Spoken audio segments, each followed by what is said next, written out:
Okay, can we talk quick about being neurodivergent and pattern recognition? Because I want to share something I think might help somebody. So, we know that having the ability to easily identify patterns in any given situation, right?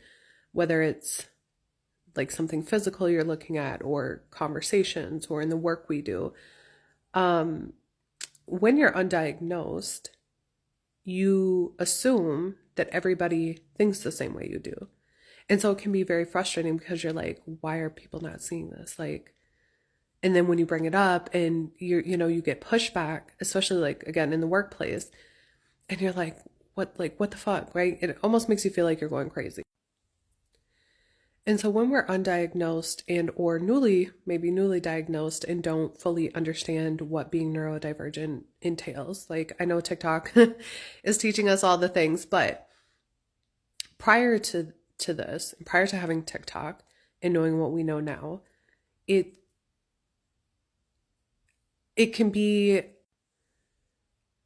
it can be a very discouraging place to be, right? To always feel like you're the problem because you don't realize people don't think that way. You're always bringing it up. You're always getting pushback. And it's like, but at the same time, like for me, I used to always be like, okay, you know what? I'm just going to shut up. I'm going to stop saying anything. But the thing is, like, my brain would not let it go. Like, I had to understand or call out like what I was seeing. And of course, every time I did that, it was always met with pushback, or I'd be like, "Oh, well, it's not that big of a deal." But it was like I could see the pattern in the things that were happening, and it was like if we fix it now, it won't be a bigger issue later, kind of thing, you know? And so I've shared before that I work in corporate and have for the last, I don't know, 14 years. And for me, it was just like I always had to also understand like the ins and outs of whatever it was I was doing. So if it was the system we were using, I didn't want to know just how to like do my job. I wanted to understand how it functioned so that like if something was off or did break or whatever, I knew what I was looking for. Um, I also wanted to understand like our processes and our procedures more in depth and like why we do what we do because a lot of times I would say, okay, like why are we doing that? Like it doesn't make sense or we're overcomplicating things. And again, this was always met with some type of pushback and just constant challenge that made me feel like I was the problem. And so over the years, like it just kind of became a joke with like leadership in various roles. And I'd be like, oh, I'm the problem child, like always stirring up problems for leadership. And the reason I'm saying all this is because I want to share something that one of my leaders said to me that changed my perception of my ability.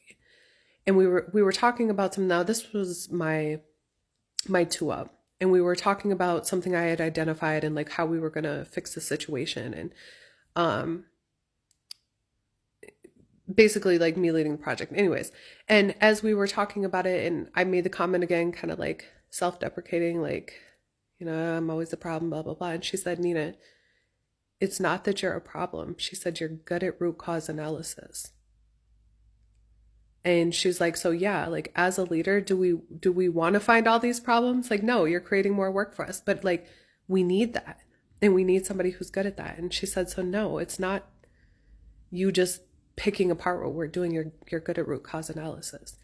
And that to me, like in that moment, it literally changed my perception of my ability.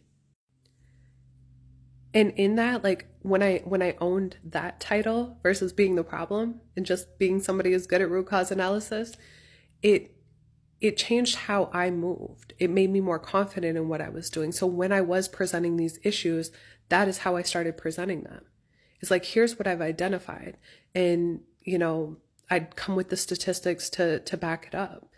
And it literally changed my career, like the trajectory of my career. And the confidence that I had in interviewing and, just how I moved up, like, and I moved up fairly quickly after I had that realization because I was more confident in the work that I was doing and not just feeling like, I was a problem. Like I would have never put something like that, being good at root cause analysis or like that root cause analysis being my expertise. Like I would have never put that on my resume, but it changed everything. So I share all this just to encourage you to own your uniqueness because the world needs you to be exactly who you are.